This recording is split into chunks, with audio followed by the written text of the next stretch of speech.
ខ្ជិលតវ៉ាអ្នកណាម្ចាស់អ្នកណាចម្លងស៊ូបង្ហាញតែម្ដងកុំឲ្យថៃបណ្ដាលលាបពណ៌កម្ពុជារឿងស្បែកជារបស់ខ្លួនពេកវីរៈកីឡាការិនីឆ្នើមផ្នែកប៊ីយ៉ាការ៉ុមកម្ពុជាស្រួងភាវីលេងមួយក្បាច់តុបតែងសម្លៀកបំពាក់ស្បែកខ្មែរទៅចូលរួមកម្មវិធីប្រគល់ពានរង្វាន់កីឡាករឆ្នើមនៅកូរ៉េខាងត្បូងដើម្បីបង្ហាញនិងផ្សព្វផ្សាយពីវប្បធម៌ស្បែកខ្មែររហូតជួបរឿងនឹកស្មានមិនដល់ជាមោទនភាពណាស់សម្រាប់កម្ពុជា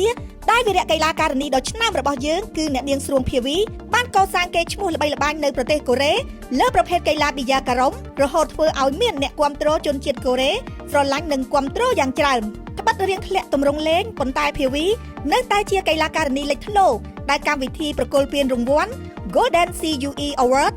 2026 អញ្ជើញឲ្យចូលរួមជាភ្ញៀវកិត្តិយសលាតត្រដាងដោយក្តីរីករាយនៅក្នុងវីដេអូដែលអ្នកនាងបានចែករំលែកនៅព្រឹកថ្ងៃទី18ខែមីនាស្រួងភាវីបានគូបញ្ជាក់ថាការចូលរួមលើកនេះគឺមិនរំពឹងថាបានពានឡើយតែមកចូលរួមព្រោះមានគោលបំណងចម្បងចង់បង្ហាញសម្លៀកបំពាក់ស្បែកបុរាណខ្មែរដួងព្រលឹងនៃវប្បធម៌ខ្មែរឲ្យបរទេសបានដឹងបានស្គាល់ផងយ៉ាងណាមិញអ្វីដែលអស្ចារ្យបំផុតសូម្បីតែស្រួងភាវីខ្លួនឯងក៏នឹកស្មានមិនដល់និងបានរៀបរាប់ដោយក្តីរំភើបថាព្រោះតែឈុតសម្លៀកបំពាក់ស្បែកដ៏ប្រណិតរបស់ខ្មែរ